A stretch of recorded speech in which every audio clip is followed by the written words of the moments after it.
When you can put a story together, you can go from hearing no's to all of a sudden you start hearing yeses to the things that you want to make happen. As a former teacher, I don't believe that you have to sacrifice your purpose in order to get paid. If anybody deserves to be a millionaire, it's an educator. I'm Dr. Erica Jordan Thomas, and you're listening to Seven Figure Educator.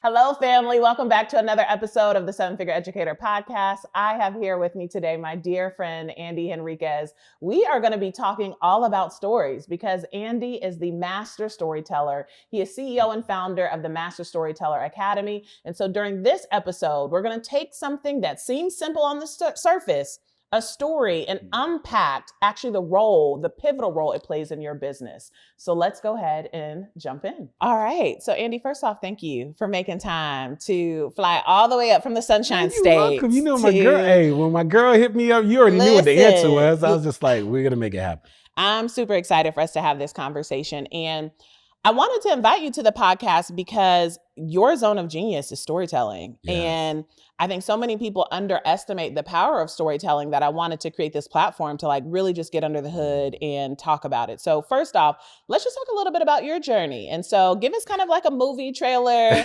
around what have you done, the lives that you've lived that have then led you to Master Storyteller before we jump in and get deep into that. Yeah. So, the crazy thing is growing up in a Caribbean household, mom and dad were like, the key to success is education, right? Go to school, get a good education, matter of fact, let me say like my mom would say, NZ, baby, go to school, get a good education, and baby, get a good job. So I followed the script, right? I went to school at Florida State University. I studied like crazy, your boy, right? Graduated summa cum laude. Come on. Stayed an additional year to get my master's degree in corporate accounting. While I was in the master's program, decided to be an overachiever and study for the CPA exam, which was a 2-day exam, 16 hours. I'm in the master's program and studying for the CPA exam. And by the grace of God, I passed that bad boy on the first go round. I always tell people don't applaud me because I made up in my mind I was only going to take it once. So either I would have passed or failed and I would have been in. That's it, right. But what was so crazy is right after that, I ended up landing a job with one of the big 4 public accounting firms, PricewaterhouseCoopers. So Dr. Erica, on the outside, when you're looking at me, you're like, man, this guy has followed the script. He's a CPA, hasn't even completely graduated yet. Now he lands a job with one of the big 4 public accounting firms. I'm working with this amazing company with great people. So I don't even have the story of, I was a terrible company with bad people. But I had an issue. And the issue was I'm waking up every day to the sound of an alarm clock. I'm jumping out of my bed.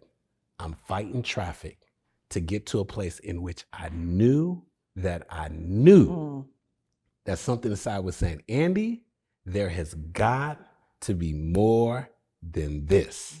Right. And I think that is the common ground for most people who are tuning in right now is that we get to a place in our lives where it's not always necessarily that, someone did something wrong or the job's terrible. You just realize it's not in alignment with your purpose and your calling. And so here I am, I'm at this crossroads because I followed the script and I'm unsatisfied.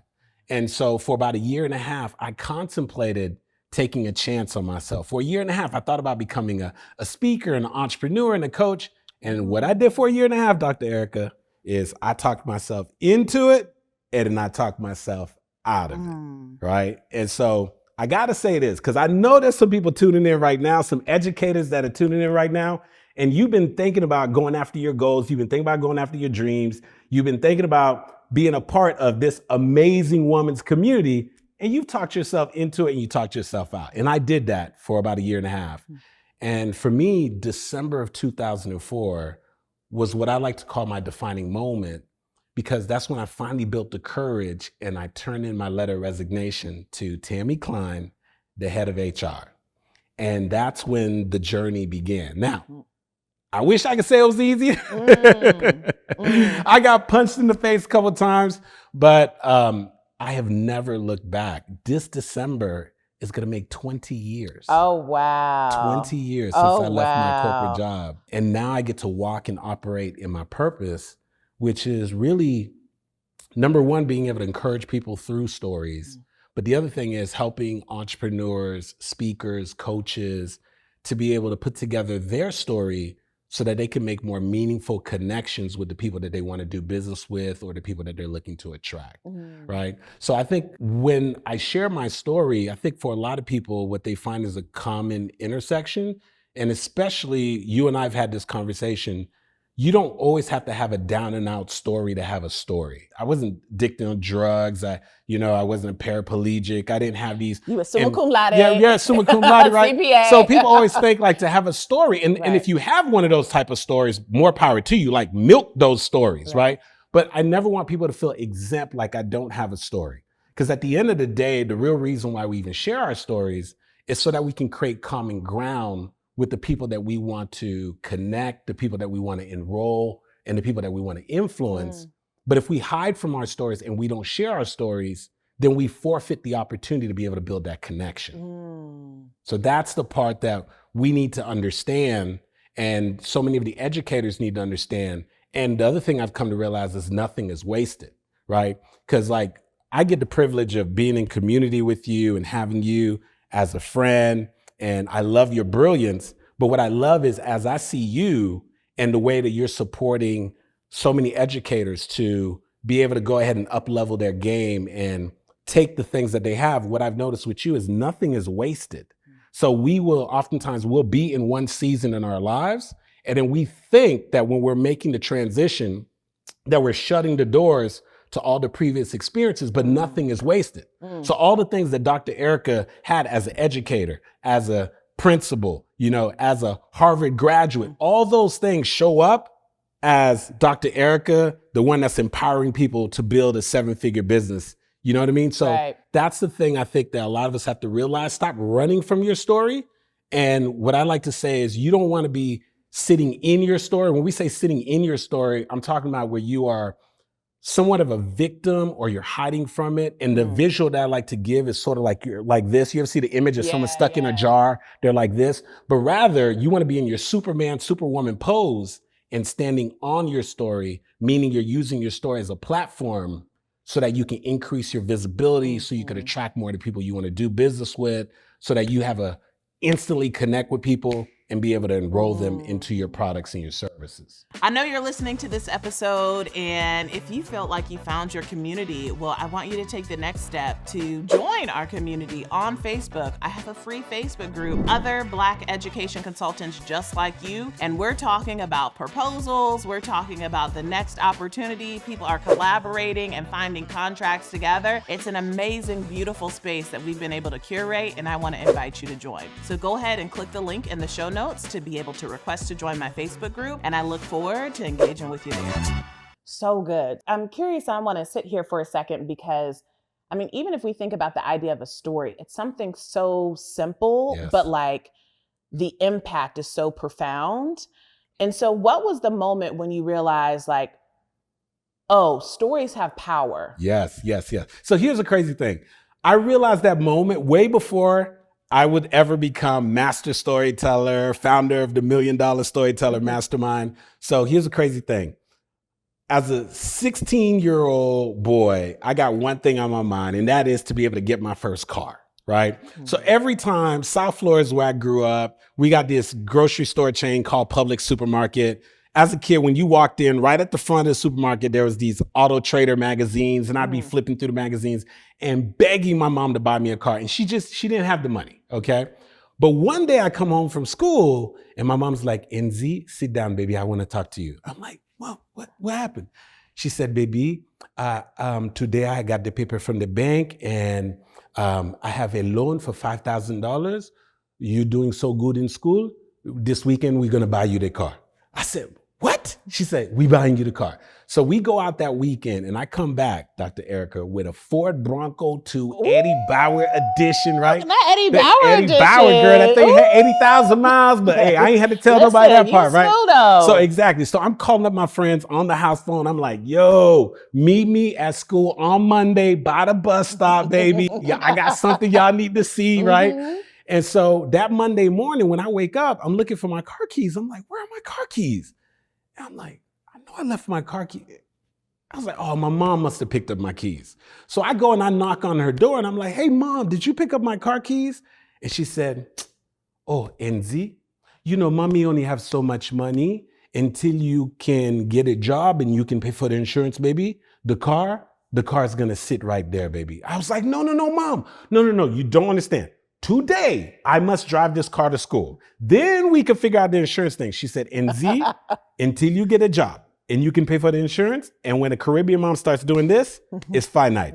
The car's gonna sit right there. And then she ended by saying, today, baby, you taking the bus. Dr. Erica, where are my friends waiting for me? Not on the day Where you were supposed to pull up and you were supposed to be. All my friends waiting for me by the bus stop. Yeah. They calling me bus boy Andy. They're like, is that your new car? It's so big. It looked like the school bus. So I am motivated to try to get a job so I could be able to drive the car to school. So I go to the local grocery store. I fill out an application. The store manager is Mr. Olson. He tells me come back in a couple of days. A couple of days go back, I check in, Mr. Olson says, come back a couple more days. I go again, come back a couple more days. Finally, I'm getting frustrated. It's 2.5 weeks. My 16-year-old reputation is on the line. And I'm like, I need to drive this car to school. So after 2.5 weeks, Friday, I'm frustrated. I go back. Mr. Olson sees me, starts heading to the opposite direction. But this time I'm like, I'm going full throttle. I run up to Mr. Olson. I said, Mr. Olson, sir, my name's Andy Henriquez, sir. I attend Plantation High School. I turned 16 not too long ago. My mom bought me this black Ford Bronco 2 Eddie Bauer edition, sir. It's sitting in my driveway. And sir, if I don't get this job, I won't be able to pay for the insurance to be able to drive the car. And I said, Mr. Olson, sir, don't you remember your first car? Dr. Eric. Got him. Got him, right? His whole demeanor changed. He was like, yeah, I had a Chevy Camaro. He said, what'd you say your name was, young man? There was like a stack of applications, right? He goes to the bottom of the stack because that's where my thing was. He puts it at the top of the stack. And then he says, before you can start working here, you got to come to orientation. So I'm thinking, wait a second, orientation? Are you saying I got the job? And he's like, I'm saying you finally gonna be able to drive your car to school. And I just reflected back and I was like, what did it? And what I realized was that was my first time actually sharing a piece of my story with Mr. Olson. And what I realized in that moment, and this is the important lesson for everybody tuning in right now, like when you have a good story, your story can take you from being at the bottom of the stack to putting you at the top of the stack. Like when you can put a story together, you can go from hearing no's to all of a sudden you start hearing yeses to the things that you want to make happen. And not only that, but when you can tell a good story, you go from being last of consideration to top of consideration, right? The head, and so not the tail. I couldn't tell you all this back then when I was 16. But later on, when I was asked that question, you said, Andy, was the first time you realized the power and the significance of story? That was the moment. When I was 16, I got my car. Mr. Olson kept telling me, come back, come back, come back. And I finally told a story. And watch this. This 16-year-old, and now I think about it, Mr. Olson probably like late 40s, who before was just another application.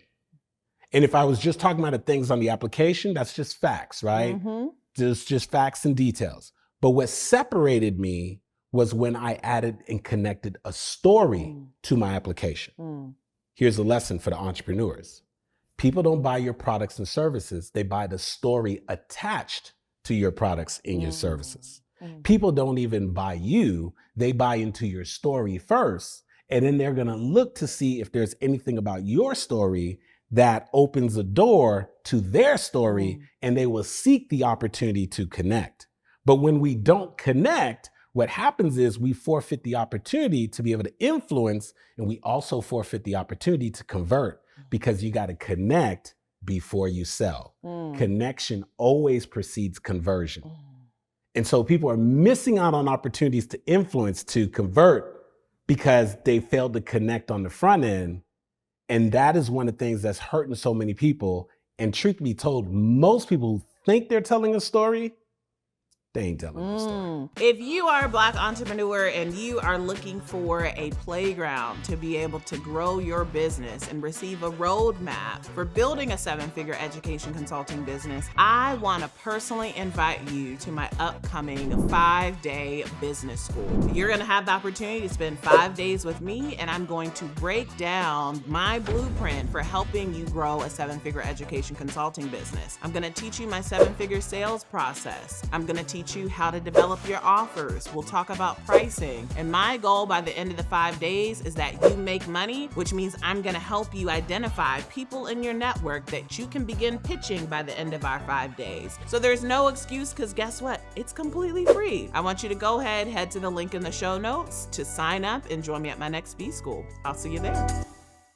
So this is what was coming up for me as you were sharing, because I'm sure you've probably heard this too, where people are like, well, I don't want to be salesy, when they're talking about their business. You've told us the difference between what makes something feel salesy and what makes something feels like a connection. Oh, yes. It's a story, right? I think for people like us who are very analytical, like we're very type A, we're, high achieving, like we go straight to the facts of like, what's included in my offer? Like, what are the features? How many coaching sessions? How long is a PD session? And you're giving us this really healthy push of like, no, wait a minute. Like, before you get to running down the list of all the facts in your offers, like, what does it look like to first start with a story? So you were getting ready to go a direction, which I want to go of, what are some of the biggest mistakes that you see people make with their stories? Well, you just said one right now, right? So I get a text from my friend, Dr. Erica, saying, we got this podcast. I know the community could benefit. We got to make it happen. So I had to fly here today for you and your audience because I got that level of respect for you. But when I was getting on the airplane, there was no part of me that was saying, I wonder what the thread count is on the carpet in the aircraft. There was no part of me that was like, I wonder what the fabric blend is of the seat that I'm going to be sitting on. The thing that I was concerned about is, will I get to my destination? And what happens to most people is they're so busy trying to sell people on the airplane. So they're busy trying to describe, I got a 47-page journal. I've got 38 videos. The video is 39 minutes and 48 minutes and so forth. So what they're doing is they're trying to sell people on the airplane. The issue is people don't care about the airplane. What they care about is getting to their destination. And so what we've got to do is we got to create a shift of trying to speak too much about the facts and the details. And we have to find a way to paint the picture, which is through a story, of helping people to get to their destination, because that's the thing that they want to figure out. So that's one of the huge mistakes that you went ahead and just tapped in right there. The second thing is this, is that most people are not telling a story. What they're actually doing is they are reporting in sequential order something that happened, right? And we've seen people try to tell a story like this, and then this happened. So here's how it works. So I was born in South Florida at Jackson Memorial Hospital, and then that's right. So my mom was in North Miami, so I started going to Norwood Elementary School. Oh, but wait, let's rewind, because before that, my aunt flew, and you're like, what are you doing? That's not a story. And most people who think that they're telling a story, that's exactly what they're doing. They are basically going through sequential order of things that happen in their life. So one of the things I always tell people is, number one, no conflict, no story, okay? So every story must have a moment of conflict. If you were to go to a movie and nothing happens, right? You're going to see an action movie back in the day, and Arnold Schwarzenegger is there. And so he starts off in the morning, he kisses his wife, he gets in his car, and he's driving. Every intersection, we're tensed up, we're thinking something. If nothing happens, we want a refund. Because if there is no conflict, there's no story. Even as a kid, and I'm gonna age myself, and I know some of y'all used to watch this too. Y'all remember the movie? Y'all remember the cartoon Smurfs? You remember Smurfs? Oh, yeah, the blue people. Right? So the Smurfs would be like, la, la, la, la, la, la, la, la, la, la, la, right? And that would go on and on. But there had to be a Gargamel. Somebody had to come and be like, I'm sick of hearing this music. Something's got to happen. No matter how sweet it is, there's got to be some level of conflict. No conflict, no story. And some people, they're just reporting information. There is no conflict. And then the other thing that's huge is there is no point. So they've made no payoff. My mentor, who I believe is in Atlanta right now, who I had an opportunity to work with and train under for ages, is the legendary Les Brown. And one of the things he used to say all the time, he said, young man, never tell a story without making a point, and never make a point without telling a story. Never tell a story without making a point, and never make a point without telling a story. The legendary Les Brown. And so every single time when we are thinking about what is a point that I want to make, or how can I make it more compelling, we want to find a way to put it inside of an actual story, right? And I'll share this with you.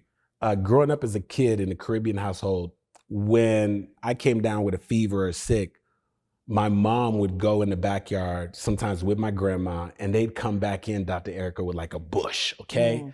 They would take this bush and they would boil it, and then they'd be like, drink it. And then I would take this thing and it would be the most nasty tasting thing on the planet, right? And I would be like, do anything not to drink it. If they turned around, I would spill it. I would try to pour it out. Now, most time it would make me feel better, but it tastes so nasty. Now, fast forward, got my daughter, Ava. When Ava wants to go ahead and get some medicine, she's feeling bad, she walks me over to the medicine cabinet. She says, Daddy, can you open the cabinet? And she starts pointing at all the medicine. And most times she wants a little bit of all of them, which I can't even give her. And the reason why is because somebody got clever and realized that if you can take the medicine and add some flavor to that joint, if you could take the medicine, make that thing taste like grape. If you could take some medicine and make it taste like bubble gum. If you could take the medicine and make it taste like cake, right? Then what'll happen is it'll make it so much more palatable. And see, what we have, our products, our services, the things that we have, it's the medicine, right? But we're so busy, we're trying to force people to drink the medicine, when all we gotta do is add a little flavor to it. And then they'll be pointing it out themselves, saying, can I get that one? Or can I get that one? Or can I get that one? What's the flavor? The flavor is a story. So we got to take the medicine, give it a little flavor, and all of a sudden it becomes so much more palatable, and you won't force it down their throat. They'll be begging for it. So you were starting to go this direction. So first off, like I find myself during this conversation, like my brain is in the conversation, and then it's also like zooming up of like, oh, he's modeling what he's talking about in the middle of this conversation. It just proves how much you're operating in your zone of genius when it comes to telling stories. And I'm like, what has to be true about a person for them to be a master storyteller, right? And you're modeling for us just like how much this is your zone of genius with the stories that you're sharing and the way you think about stories. And so part of me is, it's almost like how it's a question around like how your brain processes, because I imagine that like you go around everyday life and you're like, that's a good story. And like, oh, that's a good, like something that's like completely not connected to So you anything. know the wifey, Coach Cass. Correct. Coach Cass comes back in town. She gets so mad. She's like, this is ridiculous. We're both in the same place. And I'm listening to this guy and he's on this podcast and he's like, got all these stories. Girl, I was with him. I did not have one story. Everything's a story for him. Yeah, you're right. I look at everything through the lens of the story. Like, what's the story here? And even a very simple occurrence, I will typically find a story, right? And then I will also use those stories as quick as possible. And then I will see how people respond to those stories and decide whether it's just going to be something I use once in a while or something I'm going to file in my story library. So I have stories literally for days that are just filed in my story library. And there's a point that I want to make and boom, it'll just pull up and boom, I could just bring the story out. But that doesn't just happen, right? We have to be intentional. Right. We got to practice sharing and telling the stories. I know you're enjoying this episode, but I wanted to pop in really quickly to make sure that you know about my event, 7-Figure Educator Live. It is the only event for Black educators who have a vision of a 7-figure education consulting business, and they are ready to make that vision a reality. You have the opportunity to spend 3 days in person with me and my team in Atlanta, Georgia, and I guarantee this is a transformative experience you do not want to miss. So to grab your ticket, you're going to need to head to 7figureeducator.com. Again, that's the number 7figureeducator.com and grab your ticket before the price goes up. The link is also in the show notes. Go ahead and click and I'll see you there. How do you know how long a story is supposed to be? Yeah. So here's the thing I would say. When we are working with our clients, we actually get them to tell their story in 2 minutes or less. And the reason why is because it takes extreme discipline, and you also have to cut out a lot of the unnecessary things to be able to tell a story in just 2 minutes. So we do these 2-minute drills where people have to think of, okay, what is their story? And in those 2 minutes, there's basically 3 main components. They got to make sure that the story has context so people can follow along. There's got to be conflict, and then there's got to be a conclusion. We do it in the 2 minutes because when you have to tell a story in 2 minutes, it makes you have to literally think through and say, is this necessary for the story? And here's what I say. If it's not necessary for the story, then it's necessary that you take it out of the story. And how do we know if it's necessary for the story? We know it's necessity based off of the point that we want to make with the story. Right? So if we go back to a lesson from the legendary Les Brown, never tell a story without making a point, never make a point without telling a story. I look at everything in the story through the lens of what is the point that I want to make. So just a little earlier when I was just making a point about the medicine, you add the flavor, there's other things I could share in that story, but if it wasn't necessary for making that particular point, I've got to keep it out of the story because it's not adding value to the story. It's just a distraction from the point that I'm looking to make, right? So what I would say to everybody is that for people who are having to influence and want to be very effective, like you're planning, you're thinking big, you want to be on television, you want to be on panels, you want to be on podcasts like this, you want to be making things happen, you better be able to spit out stories in a minute, 2 minutes, because you don't have that time. And then here's the other thing I would tell you, 20 minutes, 30 minutes, I'm sorry. That is too long, okay? Even when I'm on stage and I'm doing a full-blown thing in front of thousands of people and I'm changing my voice and I'm bringing people into a story, I'm still probably at 7 minutes. And that is me not just telling the story, I am performing at the same time, right? My voice is changing, I'm using the stage, I'm bringing them into everything. And even then, I'm still under like 8 minutes when I'm sharing and telling the story, you know?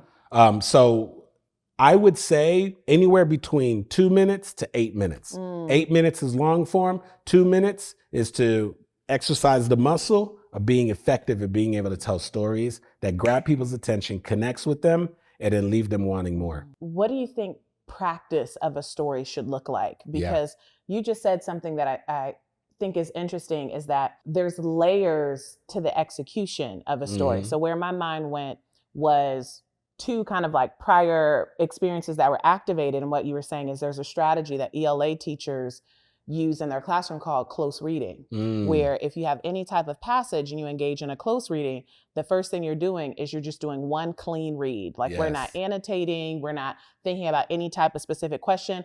We're just reading the text for what does the text say. And then we do a second read of, okay, now I might have a particular guiding question and now I'm reading the text specifically focused on that question.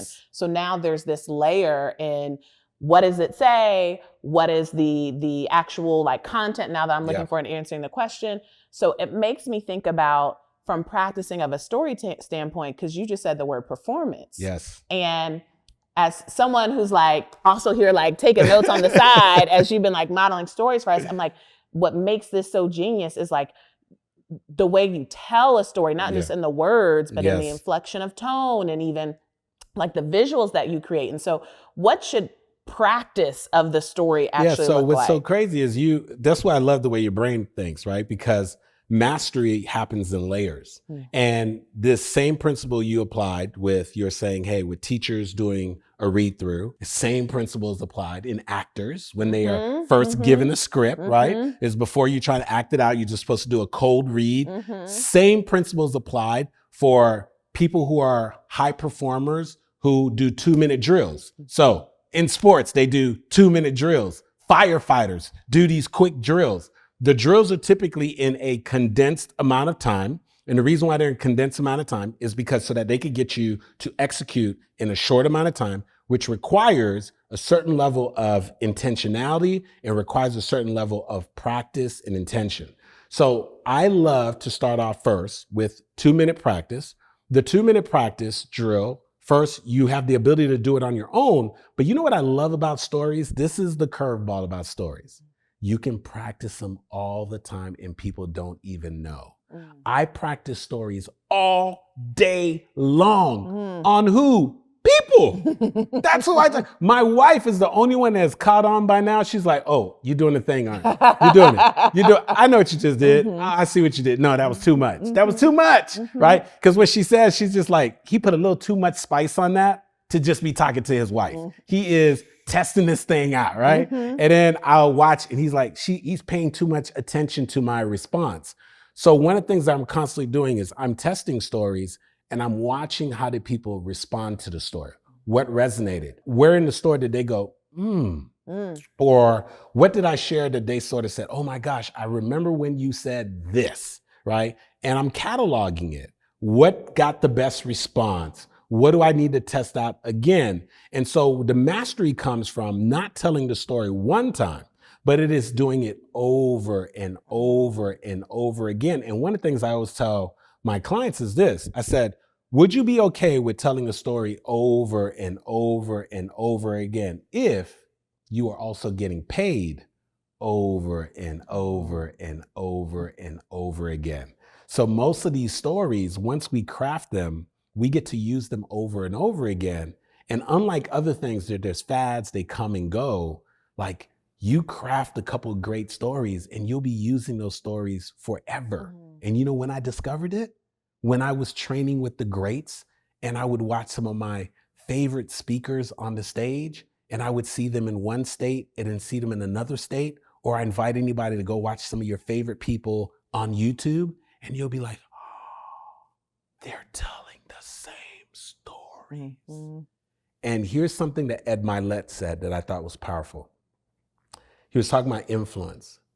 He said, most people are trying to say new things to the same people. He said, real influence is saying the same thing, but to new people, right? And people want that consistency. They want to know, hey, if I see Dr. Erica now in this room and I go see her in another room, as brilliant as she is, I'm expecting some level of consistency. Right? They don't want to see that you sharing something different every single time. And you're like, where's the DNA here? So the same thing applies, right, for us. Once we build these stories become part of our ethos. It becomes part of our brand. It becomes part of what we know. And it's almost like you have that uncle that tells a great joke. When you have people around, you want to hit them and say, you know, so I learned this lesson. I had this powerful story about my mom, and I'm not going to give it away. I invite people to go check it out. Goldcast featured the story. I think on Facebook, it has 5.9 million views across the platform, like 7.3 million views. It's a story that I'm sharing about my mom. And it was such a hit. Sometimes I'd be brought in for a keynote and I would tell the story. And the following year, they'd bring me in. And one time I left the story out. The meeting planner almost lost her mind. She's like, Andy, we brought you back in because of your mom's story. I'm thinking, I'm going to the same company. I can't end with the same song. But what we don't realize is that your story, when you build great ones, it becomes like your hit record. And so just imagine whoever, you know, your favorite band was from back in the day, right? Knowing your audience, I'm gonna throw some out because I think they might be, you know, whether it was Jodeci, you know what I mean? Boys to Men, you know what I mean? Whoever it might be, Michael Jackson, Prince, whatever it might be. Considering some of those people are still alive, but if you had one of your favorite bands and you're like, you know what, I'm in a better place now. Before, I couldn't go to the concert. Now I could be at the concert, I could sit in the front. Imagine you playing the music all week long, you getting ready to sing along, and then you show up and they decide that they're gonna sing all new tracks. None of the songs that you're familiar with. What are most people at that concert gonna be? I'm gonna be upset. Very upset, okay? And the reason why they're upset is because they came to listen to those hit records. They love the familiarity. They love the way that it makes them feel. That's what happens when you start putting together your signature story and you make a decision. Oh, I've told this story too many times. I'm not going to tell it no more. I just think people are tired of it. You will get tired of your story before your audience does. And when your audience is showing up, they're looking for the hit record. Your signature story, not all your stories, but your main story, that's your hit record. And here's what I know. There's people that they've been making money off their hit record for decades now. Long time. They can't even sing their hit record no more. The audience is singing for them. Right. Their vocals can't do it no more, baby. Right? But it don't matter because people love the hit and they can feel the hit. And now they're on stage and they just doing this thing right here. And they start holding the mic out to the audience. Y'all go ahead. Come on, sing it along, right? And they got the audience singing the song for them because of the fact that it's a hit record. And that's what I would say to people. When we take the time to get the coaching, because that's the other thing I want to be clear about. Please don't watch this podcast talking about Andy Henriquez told me to go tell stories. And you just out there telling some bad stories talking about Andy Henriquez told you to tell some bad stories. Oh, I was tuning in to Dr. Erica's podcast and Andy Henriquez said for me to go ahead and tell my story. And now I'm out here telling my story and you out here telling bad story. That is not what I'm telling you to do. You have to learn how to craft and share and tell your story. And when you do, you got to tell that story over and over and over again. I think that's such a critical mindset shift because I think that's a way that entrepreneurs end up working harder than what they need to, right? Because they're putting so much pressure on themselves to like, I got to get new content. I got to like create a new keynote. I got to create, you know, like a new whatever.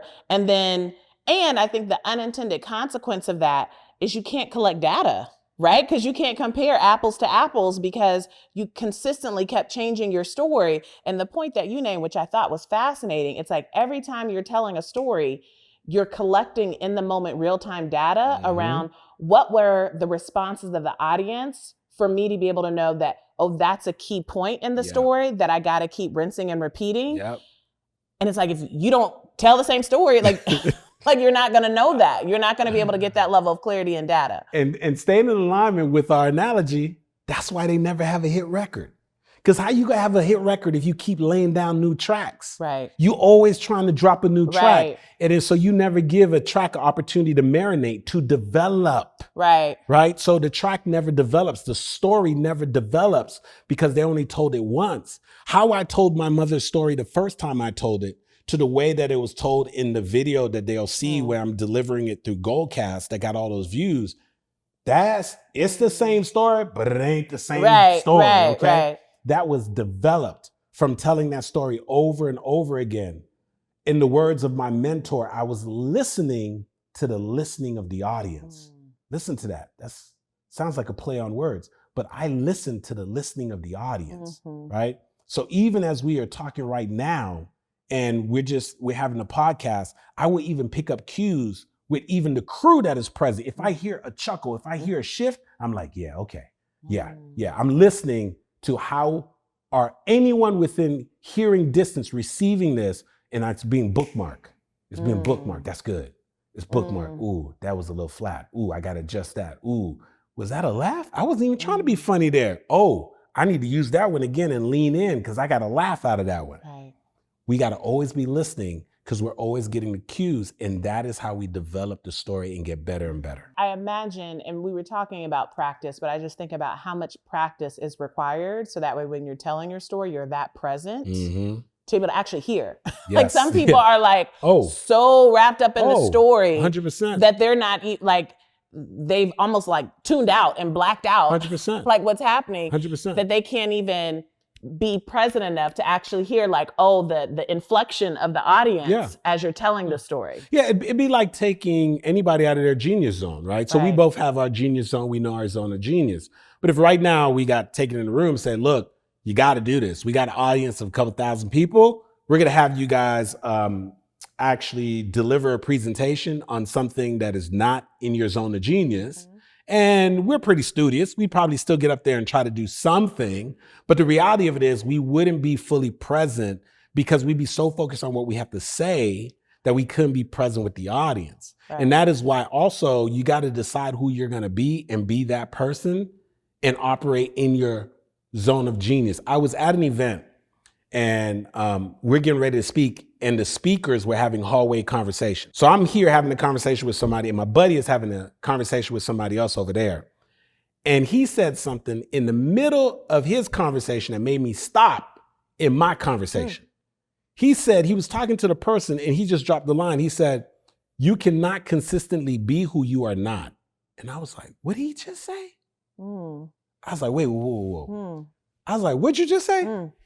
What'd you just tell them? He was like, you cannot consistently be who you are not, right? So the thing is, a lot of people, they're always trying to change the tune, morph into something else. Decide who you're gonna be and consistently be that person. And when you can do that, that's when you start hitting stride with these messages that you're sharing, because you're not trying and attempting to be anything else. You're being who you are. And there's this level of authenticity that's going to come out when you are sharing and telling your stories. And that authenticity is going to pull the people who are, listen carefully, assigned to you. Because that's the other thing. A lot of people are attempting to talk to everybody. Everybody is not your assignment. And when you try to talk to everybody, you end up talking to nobody. And so what we want to do is we want to talk to the people who are our assignment, and the people who are your assignment, they're going to gravitate to you. And it is okay to repel the people who are not your assignment. We've had those locker room conversations about that. Listen, because all money ain't good money. That part. This has been so good, so good. What final advice would you give for folks who are trying to explore stories or figuring out how stories fit in their business model, or they're just looking to kind of flex their muscle, build their muscle with stories? What final advice would you give folks? Yeah. So the thing I would say is what we were talking about a little earlier is look for the stories. Look for the stories. The stories are all around you. And now, instead of just going through these life experiences and thinking nothing of it, I want you to think about the fact that there is actually gold in some of these simple things that you're just thinking, oh, it's just a little simple story, and you have no idea. I'll leave you with this. I have a German Shepherd at one point, and unfortunately, she got ill, and I had to get some medication for her. And the doctor told me to give it to her when I got home, and I tried to stick it down her throat. She would not take it. I tried to leave it in her food. She wouldn't take it. And I was like, man, what do? I call up the vet, Dr. Lozier, said, Andy, do you have peanut butter? I was like, peanut butter? She's like, do you have peanut butter? I said, yes, Dr. Lozier, I got peanut butter. She said, get the peanut butter, put it in your hand, and put the pill. I said, Dr. Lozier, can the dog? She said, do it. I get the peanut butter, I take the pill, I put the pill inside the peanut butter, put my hand out.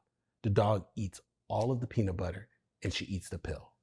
Well, here's the crazy thing. That was just an everyday occurrence. But what I discovered is that our products, our services, it's the pill. And the peanut butter is your story. And so here's a simple little point that I just wanted to make that I'm going to leave y'all with, right? But instead of just making a point, I put it in the peanut butter.